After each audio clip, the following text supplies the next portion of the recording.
Wow, lesbian Miranda's a lot. Roses are red, violets are blue. If you don't say yes, I'll kill myself. This is New York.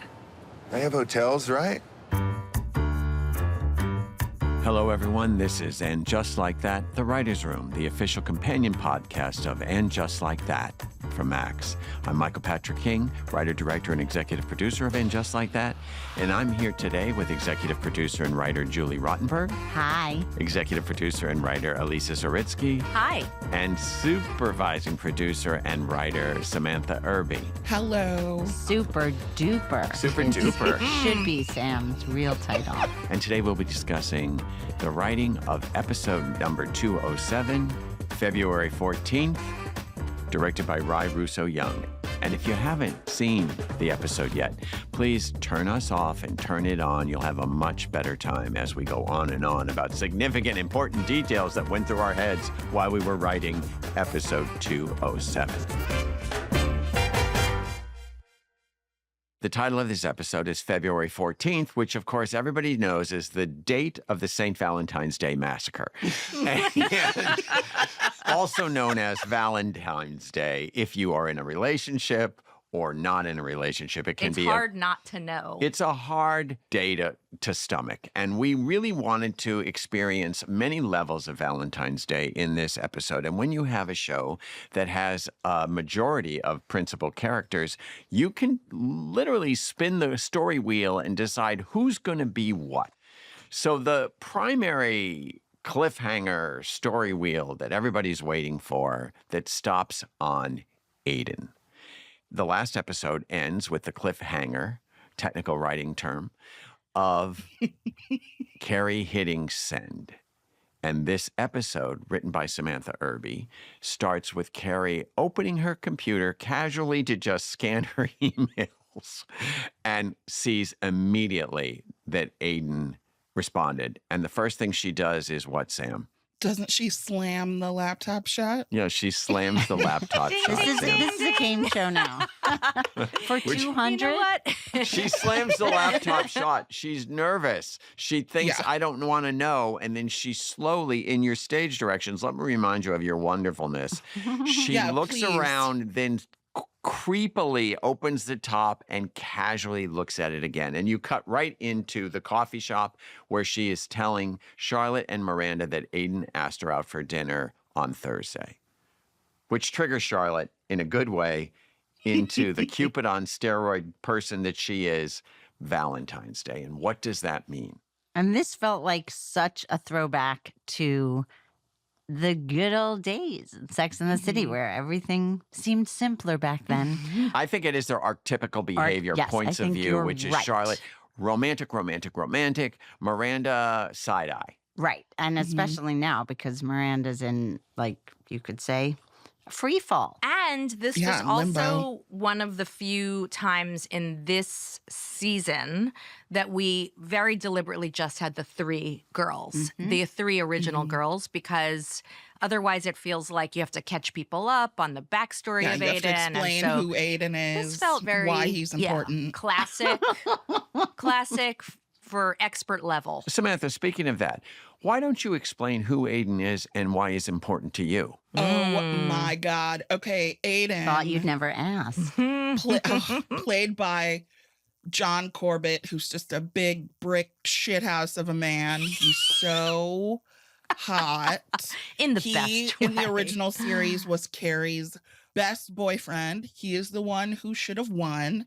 He's a furniture maker. These opinions are not the expressions according of to all Sam the writers Irby. in the writing room. How do I feel? Yes. Okay, I'm speaking only for myself. Aiden is so And a huge hot. chunk of He's America. Nice. Go on. He's so nice. He builds furniture with his hands. He and Carrie had such an insane chemistry. Like, it was like jumping off the screen. Like, they just looked so good and perfect. We should talk about our desire and our need to bring Aiden back. One of the first things that I said to everybody about season 2 is basically one word, Aiden, because I knew that there was a story there. I know there's, as Samantha said, incredible chemistry between John and Sarah Jessica, and those characters live on. And he's already had two manifestations on the show. There was the very first time that Jullie Rottenberg was not a fan of. I'm going back in the day. Jullie was not a fan. Yes, this is a recorded part of history. On your tombstone. On my tombstone. Yeah. All right.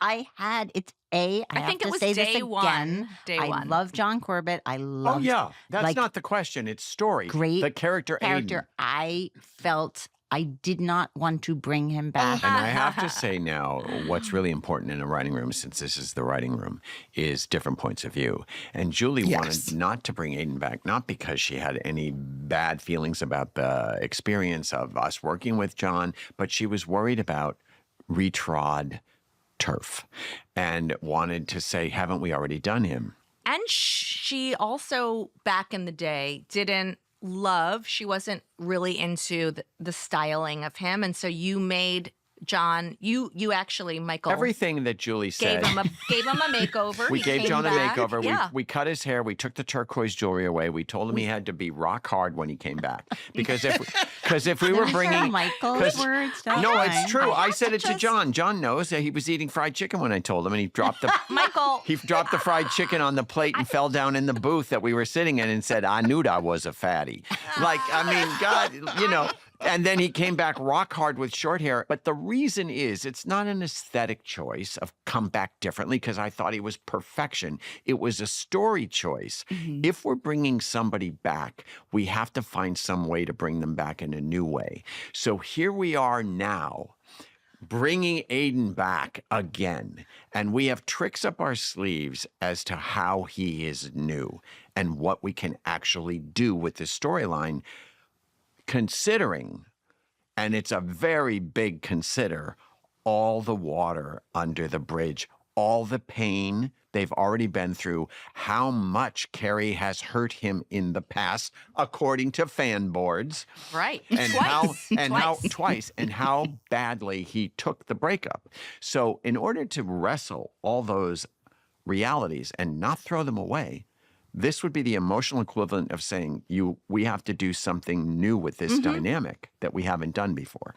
I just want to give Michael Patrick King props. I mean, I don't know from other showrunners, but you might be among the few showrunners who actually clamp down on men to hit the gym and actually, like, put a little pressure on their appearance, which most women would say tends to fall into female laps. As they say, we flip the script on this show. You do. I mean, if you look at go right back to the opening montage in season 2, the women are standing up, moving towards the bed. They're all forward motion.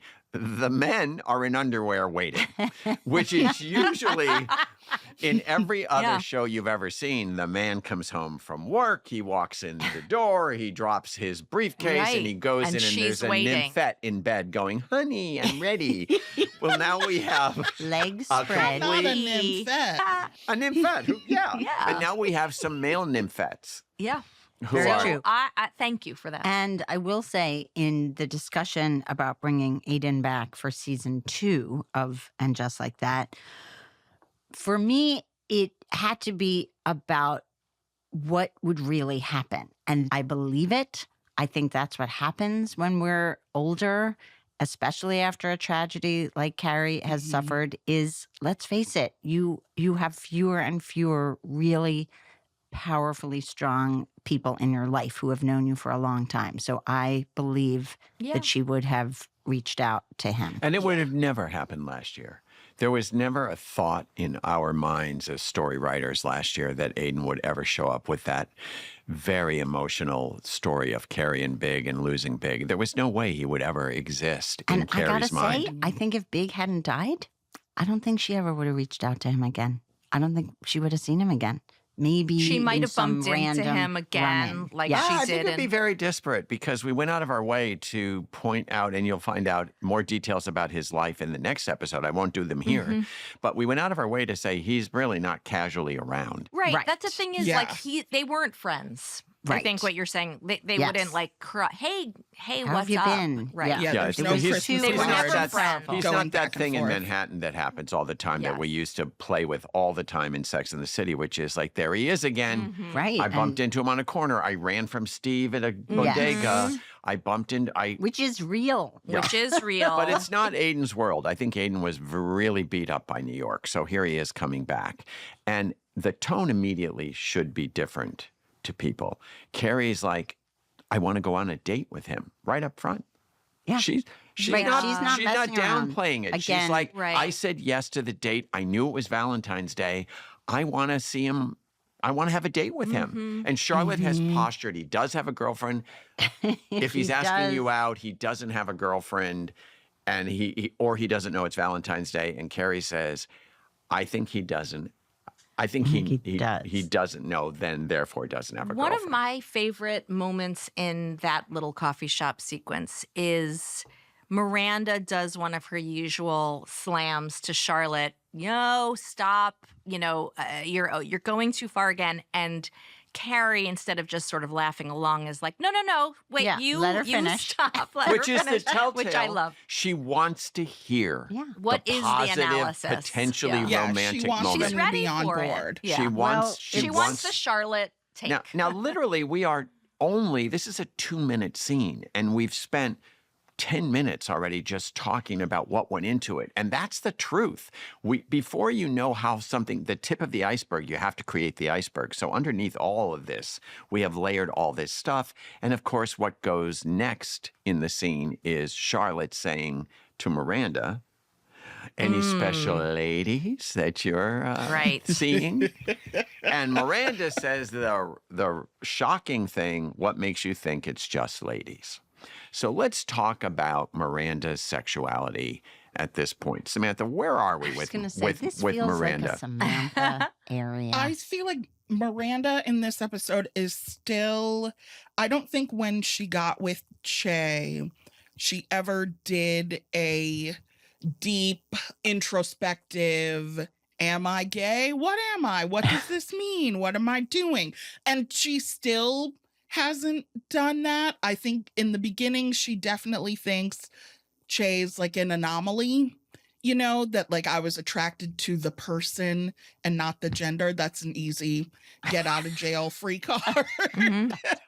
Is to say, well, it was this person Right. I was going after, You don't not have what to was think in about the their bigger- pants. And I think Miranda's still trying to figure it out. She's not yet fully divorced. She and Che, she doesn't know what that's going to be. I think she's in limbo. It's a gray area, She yeah. also plays that Che is non-binary, so Right. it's not a It's gay even more woman thing. It's a more undefinable, Yeah. which is really true for Miranda, and also opens up the door to confusion and comedy for us. Yeah. But the other important thing in this scene is that Charlotte says, well, I suggest you figure it out so you can find someone to be in love with or to love. Which is so Charlotte. And I've known you for 25 years, she says. So I think it's a really interesting journey from the picnic scene in season 1, where Charlotte, written by you guys, where Charlotte is pretty much demanding that Miranda declare, Right. tell me what you are and Help be it- who you were. Right. Help me understand what the hell is going on. And right? holding up the old resume of you were married, you have to a guy, you need to maintain this or else tell me what to do. And here she is a year later saying, I feel like she has grown. She's like, okay, I got the memo. You're something else, but she's just as, I think Charlotte still needs whatever box you're in. Yes, then let's do that. I want to talk first about, we said that Carrie's very forward movement Yes. until she isn't. And she has a moment of doubt with Seema, which is one of my favorite scenes ever because they go to a spa and Seema's going to use one of her expensive gift cards that people have given her. We decided because that's what you give a realtor, like as a thank you. Or And- me. If you ever want to give me, Jullie Rottenberg, a present, I enjoy a massage. So sorry. accepting They go will on. not go unused. accepting all takers. But the thing I love is Carrie has a moment of doubt, and she calls Seema, and Seema's going to massage it out of her. And they go to a spa, and it's on Valentine's Day, and it's couples only. And this, to me, even though I've been in a relationship for 22 years, I can still touch so much inside me that couples only Yeah. wound from being in a relationship for many, many, many, many, many, many years before. So when Seema defends, and the Yes. reason Seema is always in the show is I'm single and I have no love on Valentine's Day.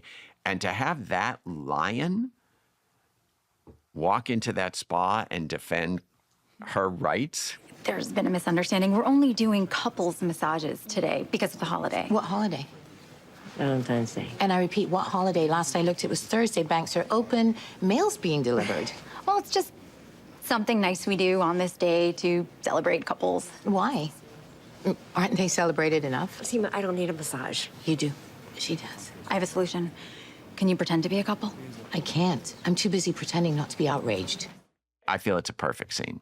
I want to I love it. remind the listeners, this is a Samantha Irby special. My favorite thing is when she says, well, couldn't you just pretend to be a couple? And Seema says, I'm too busy pretending not to be outraged. I love that we put that in this episode. Like it's not all lovey-dovey couple, whatever. We still are like, this is the Valentine's episode, but Yeah, not Well, everyone that's- has. And Naya. And we Naya's did single. talk, and we did talk a lot about, of course, we're leaning into the romance with Carrie and Aiden and Charlotte's idea, at least, of Valentine's Day. But like so many people we all know, including myself, Valentine's Day is not, for me, a big. You don't think I about don't it. really observe it very much. Well, because you could say, You're an unorthodox. I think if you're in a couple, which lapsed we have all been for a yeah. while, you have the luxury of being like, yeah, whatever. But when Exactly. you're not, you feel the bombardment Yes. of So I couple love ambush. It is a irreverence. crisis of confidence. A Valentine's Day comes around. When you're broke, it's tax day. When you're single, it's Valentine's Day. Yeah. Right. And actually, even if you're in a couple, all it does is create more. Then it's a bummer if you're Let not down. doing If you don't get anything. the Right. right It's gift. pressure or and do anything to observe it. I spent last Valentine's Day at the DMV and I was like, this feels wrong. It all feels wrong. But so Seema and Carrie, Seema's there, and basically Carrie points out in this scene that it's been 13 or 14 years since she's even seen Aiden, which is kind of shocking to think about the stunt we're about to pull off, which is John Corbin and Sarah Jessica in a scene after 14 years of an absence. That never happens because no one plays a character for 25 years. Sarah Jessica did. And then the other character that is, we were very concerned about having a Valentine's Day story was Naya. Naya. Yeah. Yeah. And we went round and round about what kind of Valentine's Day. I mean, I remember we spent days on and we threw Naya. many We things were- out because and- the first Yeah. thrust from the writing room perspective was it's her first Valentine's Day since her breakup with Andre Rashad. So the first gravitational pull, if we had a divining rod, was to pain. Right. Hellish. Right. She's and going to I have a remember, hellish Valentine's well, Day. I remember there was a floated idea that should Andre Rashad send her flowers? Flowers, And yeah. we're like, no. No, but then it, but Yeah. then, A lot of but then it was like Andre outrage about sends that. her, she thinks Andre sends her flowers, but she gets very emotionally attached and texted him. There was but gonna then be they a were for neighbor somebody else in the issue. building. I mean, Right. and then she I was mean- going to get locked out of her apartment in a Yeah, she was going to snowstorm. be at a bar at the God. corner. Yeah. But And then- I'm personally very happy that we landed on her Chocolate. having a mevening, which I Classic. just have to give my very dear friend Ari Carpel a shout out for introducing me to the word, Copyrighted the by. concept of a mevening many, many years ago. Everyone should have mevenings and know about that term because it's very useful. And And it's- then It's evergreen. Even weavenings exist now too, but we'll digress. Sheevenings, even. Leavenings, if you're in Ohio. You know what I mean? There's so many word puns you can do. And then the full circle idea of maybe we don't punish her at all. Like, I love that it didn't go badly. Her lava cake came out. Her souffle. Oh, sorry. Doesn't fall. It's just I'm delicious. projecting my favorite. That felt a little daring. Like, can she just have a happy lovely story. time? She have a lovely time. You're waiting for something to go wrong. That felt very important. And economically, when you have 7 characters that you're trying to have a Valentine story with, they can't all have gigantic arcs. So this perfect little evening, I'm making myself a souffle. Well, also, and then she does, and it's thrilling. I mean, except for Carrie, she has the best Valentine's Day.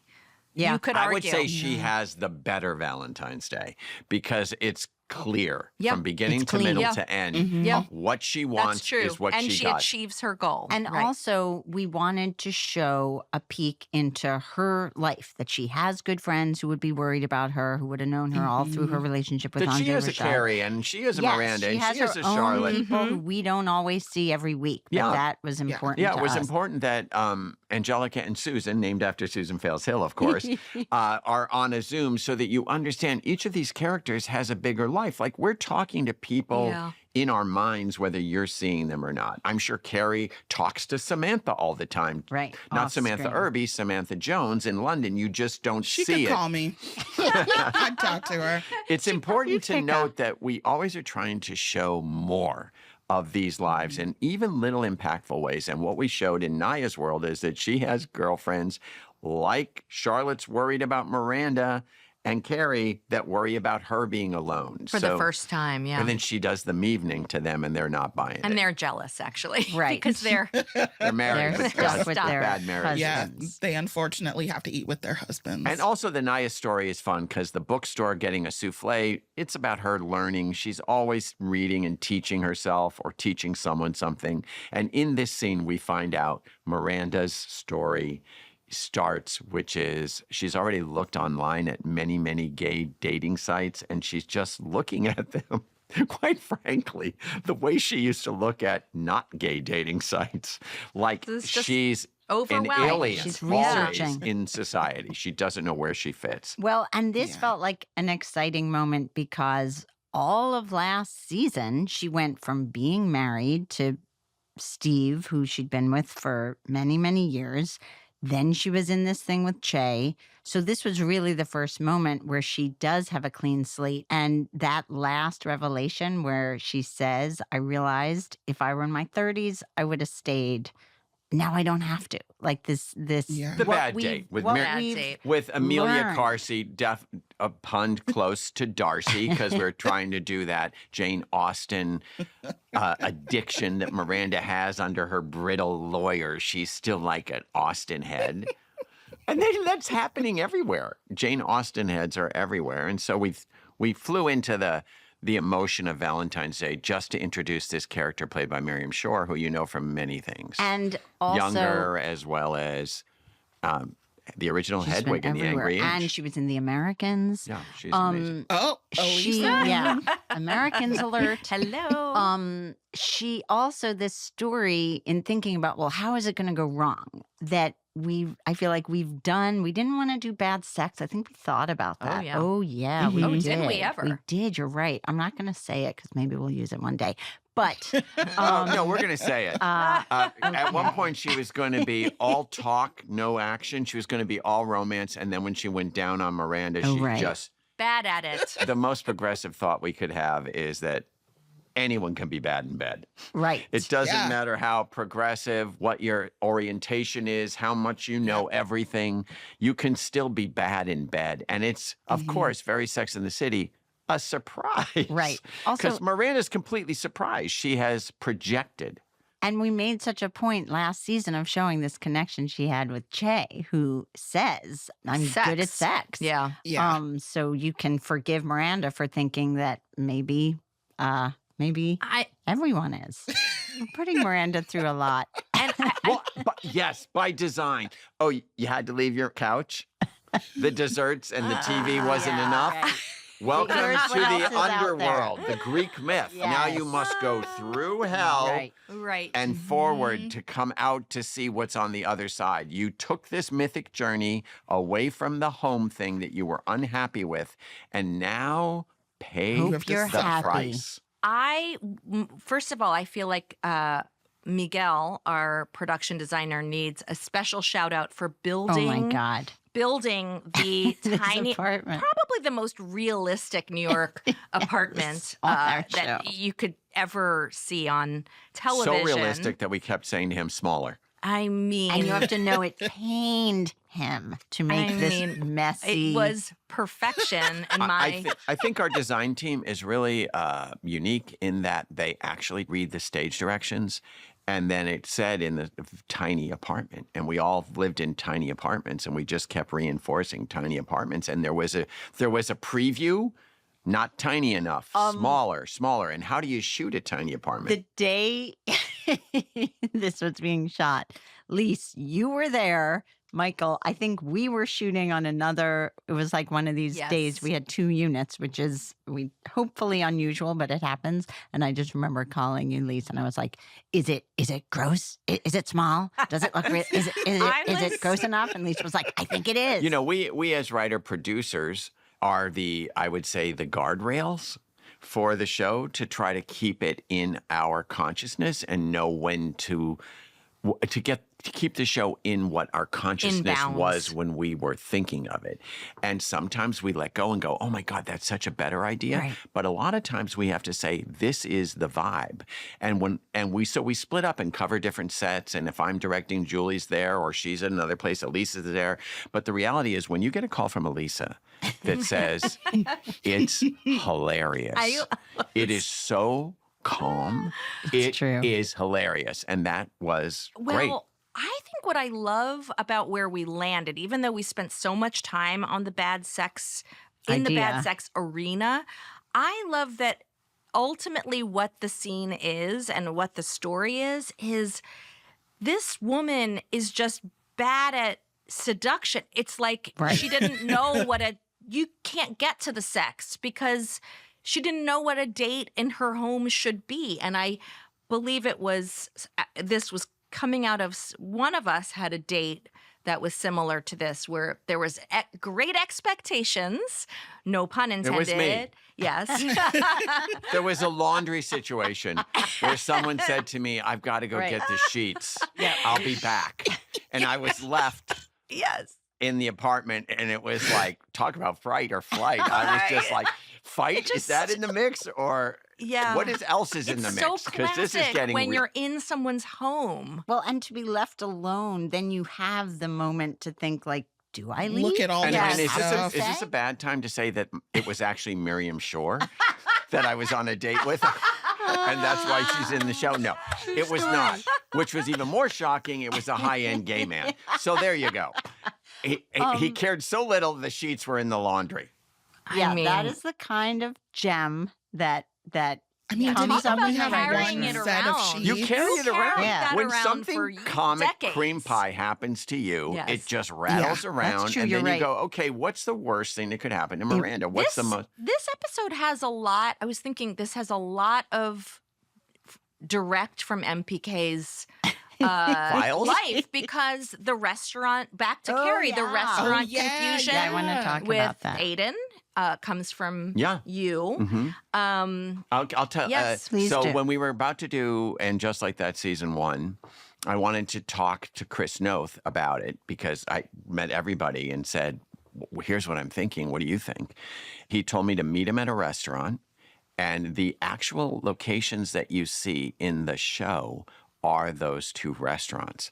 I went to the my bad God, I didn't Italian know. restaurant where I thought I was stood up, and my phone died. and the address was just The as it address was was on Was the- between, ambiguous. and I was Yeah. very anticipatory. So I saw the number and just went in because I was going to see Chris, and they led me to the back, much like the maitre d' does, and it was and you were probably unglamorous. nervous a little. Sure, excited. Not really But you're excited. probably in a rush. I was not. I was right on time because I'm a Virgo, which is why the laundry bothered me so much. It's stuck in Back my to the mind. line.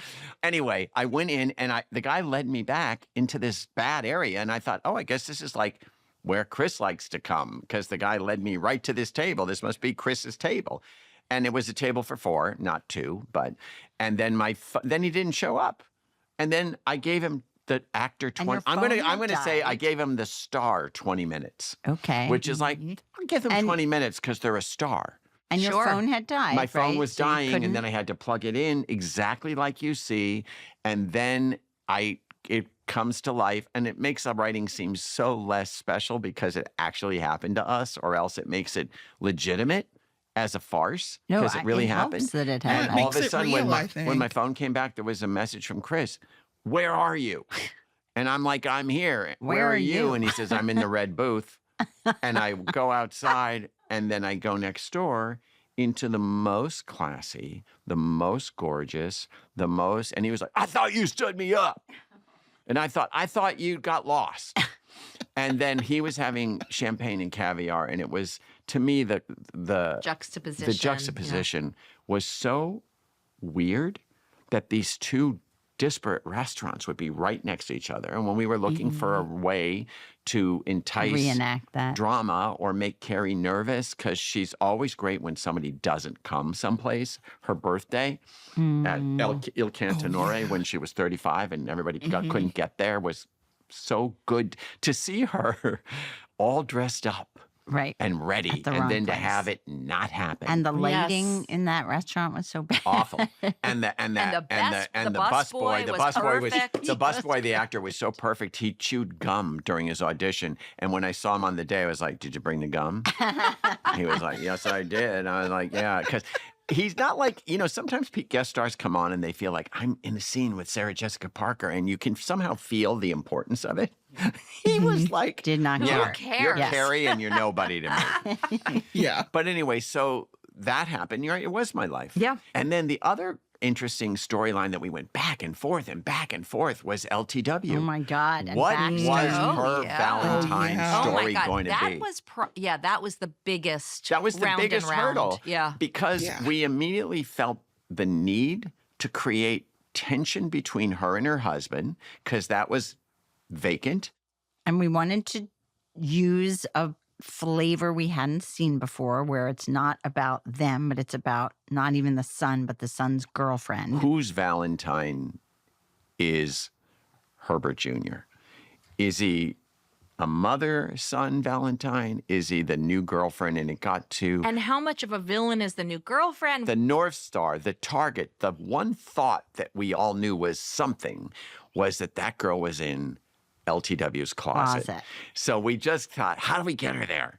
How do we get her there? Because we all knew it was funny to see the inappropriateness, not just the hand down the pants, which every mother would not enjoy in public, but the purse. boundary The ultimate- crossing. yes. Yes. And it was very important in casting that we did not want a conniving, mustache twirling girl. We wanted sort of an audacious, oblivious, Entitled. Yeah. yes. Comfortably Yeah, the entitled. kind of person who would walk into generational. your closet. Yeah. And that he would be so enthralled with that he wouldn't think to stop her. And it's until really fun too as you late. write, as writers, you get to see these other characters come to life, which is Herbert Jr. And that mother-son thing, that the way they talk to each other is so good. And And Chris Jackson as Herbert just sort of stuck in the middle. But they're all so good in that little vignette of the three of them. And also to see what LTW is like with a son who's, let's just say it, having sex, and how that pushes her buttons, and this sort of possessiveness and also protectiveness. But I think the idea of a sexual frontier with active sexually, you guys would know. Well, it's interesting. Thankfully, my kids are too young to. We haven't crossed Mine that will Rubicon. never have sex. So. But I think it's fun. It was fun for us to think about.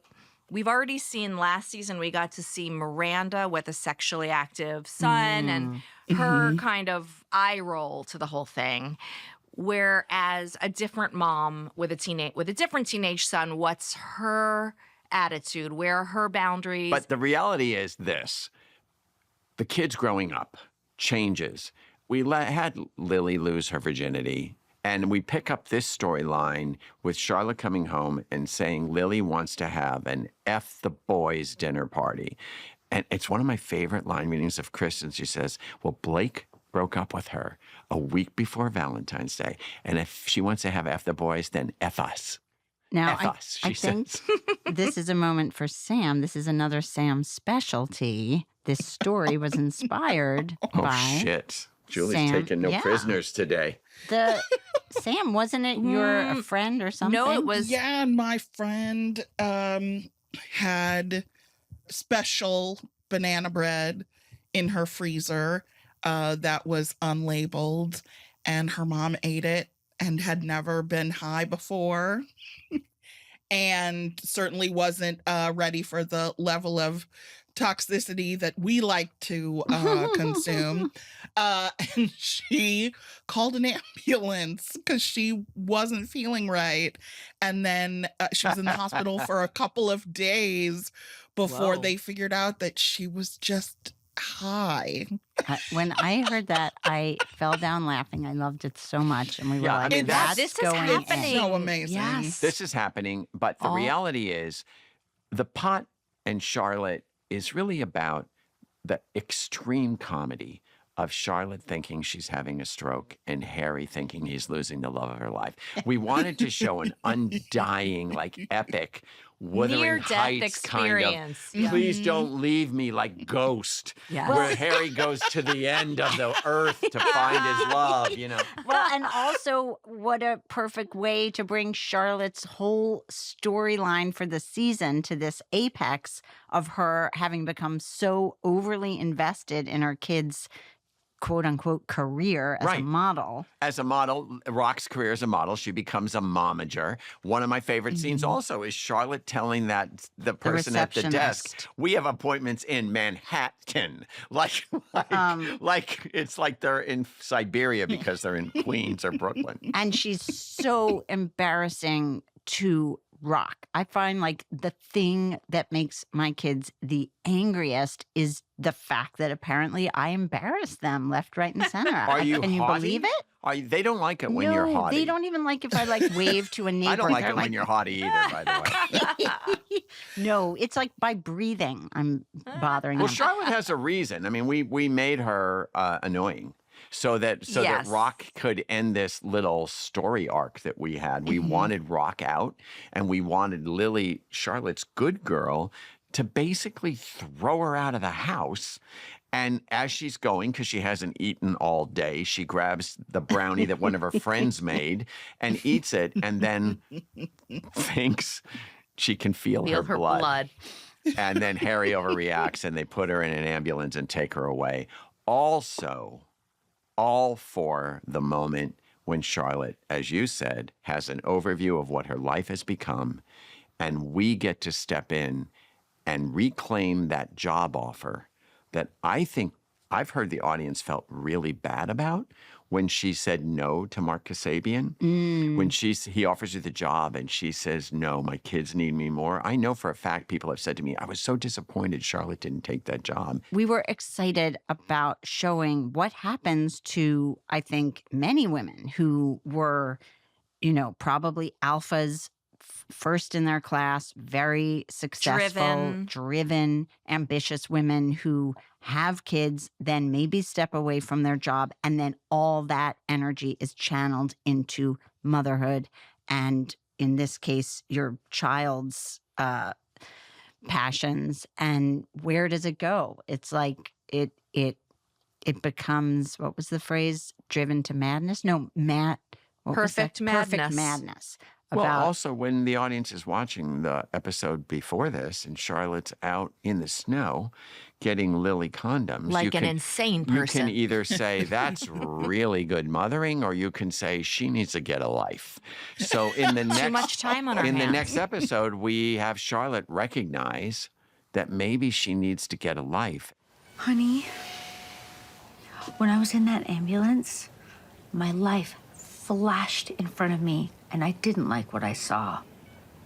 I'm a momager, for Rock, a maid for Lily, and a pimp for Anthony. What happened? Where am I in all this? Honey, you're here. No. No, I'm not. I'm gonna call Mark Kasabian and I'm gonna ask him if the job that he offered me at the gallery is still available. I have got to get back to me. And it's not just the pot talking.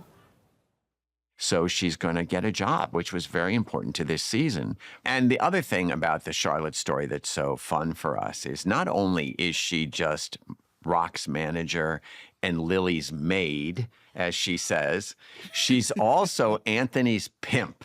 Right. Which brings up a yes, new please. character, which we have been stewing and waiting for, which is Giuseppe, the Italian poet / hung. Dreamboat. Hung dreamboat. Yeah. Comically hung dreamboat. Everything that you would put in front of Anthony that he almost couldn't resist. And this is another example of where we will dream up something in the writer's room, as we did many, many months ago. And sometimes you get really lucky and you find that actor, and sometimes you don't. And in this case, it was the perfect combination of sweet but strong, confident, hunky, Authentic, smart, vulnerable. You believe that he's a poet. He is Italian. It was as if he was sprung from the head of Zeus. I want to. Speaks Italian, speaks Italian and well, English. he has the background that the character that we dreamed up. Exactly, one parent. Yes, he's spent a lot of time there and in Rome. So we write these prototype characters, this dreamboat, and then you look at the auditions, and the first person who came up was Sebastiano Pigazzi. And everything else that we thought the character would be, which was kind of, I think, a little bit more porn, went out the window because all of a sudden there was like Prince Charming. Yes, I remember, Michael, you kept saying, well, that's Romeo. He's Romeo. He's Romeo. He's Romeo. He's Romeo. And He's not a porn true. guy Right. that's How funny. do we disarm Anthony? He was Romeo, and that's why the line, "You found Romeo in a card store," came up, because he was almost a well-hung Disney prince in the reality of what you see, and nobody else came close. I sometimes think there's only one actor for one part when it's somebody like this. Yes. Why Sebastiano is in the show is because Anthony, once again, it was time for a growth moment for Anthony, and Mario Cantone can play a lot of different colors. So we wanted to give him, and just like that, he has a love start, an interesting man in his life again. After Stanford, who is still randomly going around the world without any communication, it's time for Anthony to move on as well.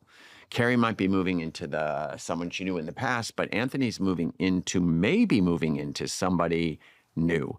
And so we got this crazy idea that he would need a hot fella to go on the Drew Barrymore show. And it had to be somebody sweet who wasn't, porn-like because of Drew's joyous audience.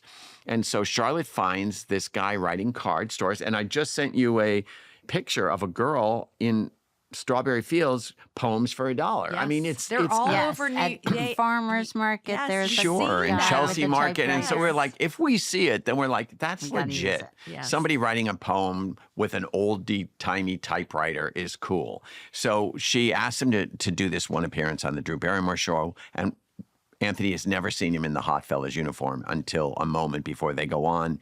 He's thrown. Drew is thrown.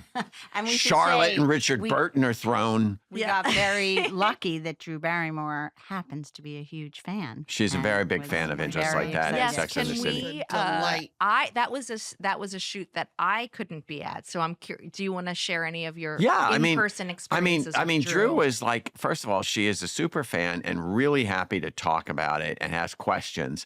And at one point, we were shooting at her studio with her crew, and I was directing, and we were all there, and it was working on. She said, "Can I just say one thing?" And everybody looked at her, and she said, "Maybe Berger had it right. If you're going to break up with someone, Just say, I'm sorry, I can't, don't hate me. On a Don't Post-it. drag them through weeks of indecision. And she was like, I just want to say, as painful as it was, maybe burger was an emoji. As a burger apologist. And then we went as far as to say there should be a Post-it emoji that says, I'm sorry, I can't, don't hate me, that people could just send. That's such a smart thing. You know, but she was great and so much fun and a delight to be around and authentic. And once again, it's like the real thing. Every now and then when we say Gucci, we're at Gucci. Every now and then when we say we're at the Brooklyn Botanical Gardens, we're at Brooklyn. And every now and then when you say the queen of daytime television, it's Drew Barrymore, and you get Drew Barrymore.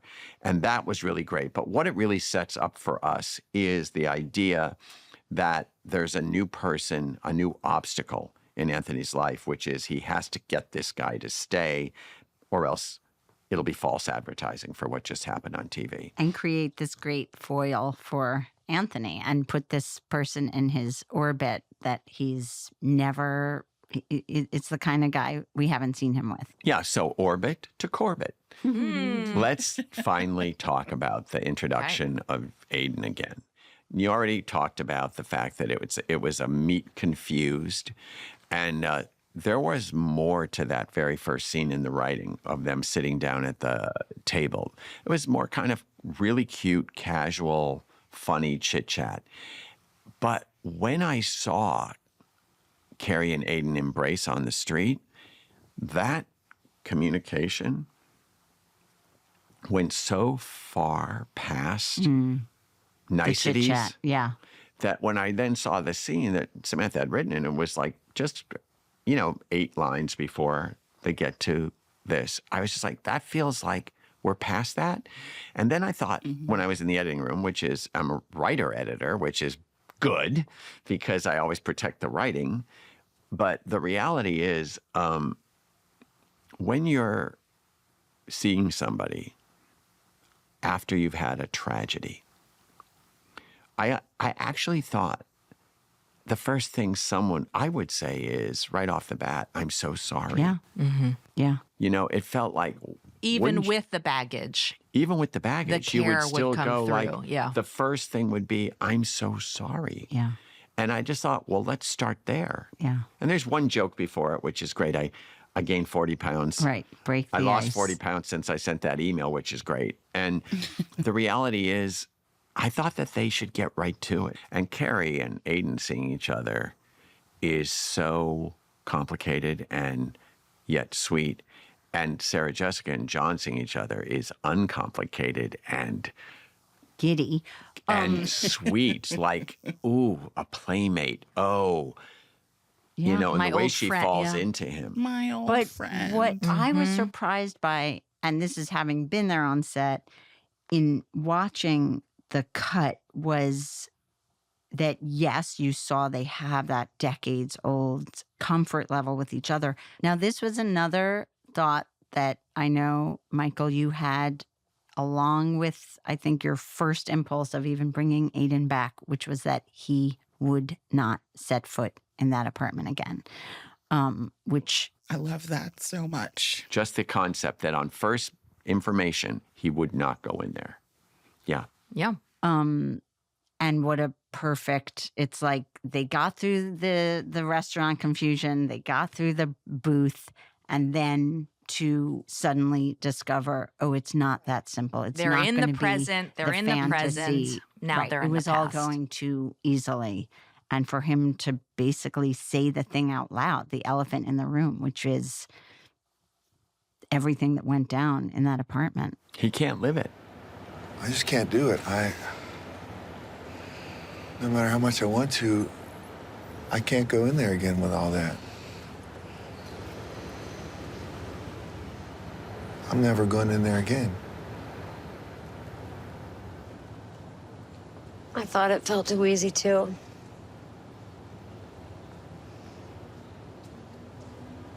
I understand it. No, I do.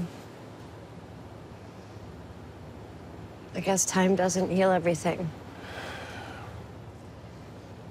No matter how much you want it to.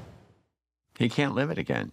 And I'll tell you another really interesting, I think, thing between actors and writers when you have a history and you know somebody's taste level and you believe them. There's a thing in this original script where they were immediately making out in the cab, and we were inside the cab with them. And that's why Aiden didn't know where they were, because it was very important to me from a story point of view, because I'm like, well, why wouldn't he see them turning down Perry Street or wherever Carrie lives, 73rd Street?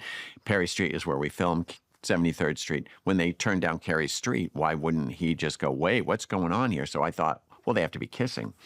Corbett said to me, why are we kissing? Yeah. Save it. Yeah. Save it for the end. He's right. And I was like, well, what? And I said, well, how would you know? He said, I'm not thinking about it. I just get out of that car and I see it right in front of the audience. Why tell them anything? And then in true John speak, he goes, save that kiss for the end. Yeah.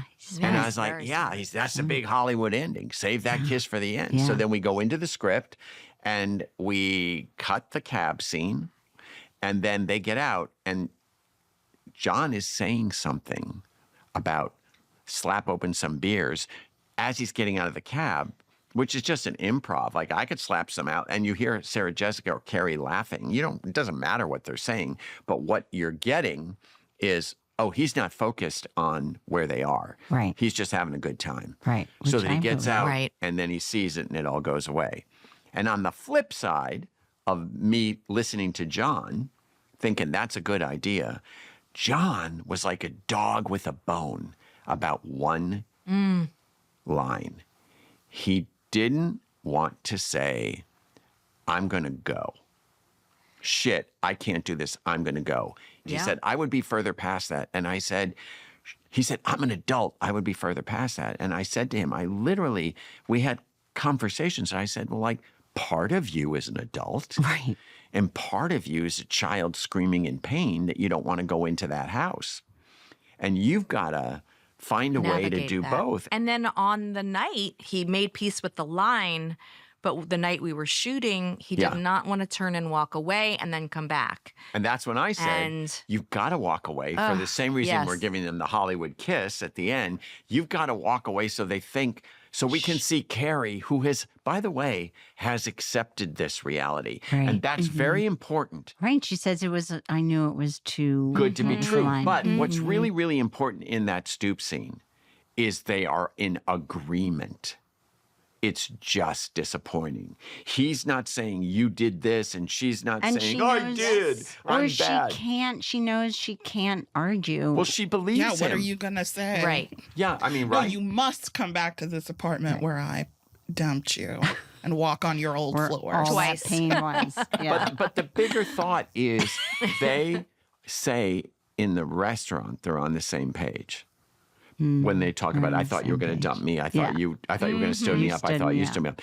And here, even in this discomfort, and it's very important for what we wanted to do, is that they be on the same page about how complicated this is.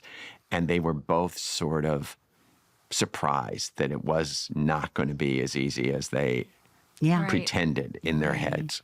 They've both had big lives, and they're not the same two people, even though they look exactly the same to each other. And they say that. It's just life comes in and alters you inside. And so she understands him, and he understands him, which is maybe something he didn't on the series. The most important thing to say is that when it works, characters on the series affect each other and change the trajectory of the other characters. And every now and then, if you're very bold and very ballsy, you bring a character in that's beloved and see what else you can do with them. And that's what we attempted to do with Aiden's return in Just Like That. And how that goes, you'll have to find out in the next episode. And just like that, this is the end of episode 7, February 14th, written by Samantha Irby. Thanks, Samantha, for being here. And thanks, Jullie and Elisa, for being here.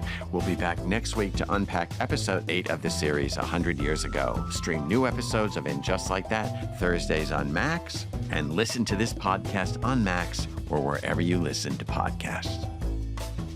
And Just Like That, The Writer's Room is produced by Neon Hum Media for Max. At Neon Hum, Sharon Morris is the executive producer. Joanna Clay is the lead producer. Sammy Allison is our head of production. Zoe Culkin is our associate producer. Sam Baer is our engineer. That's it for the show. Thank you for listening.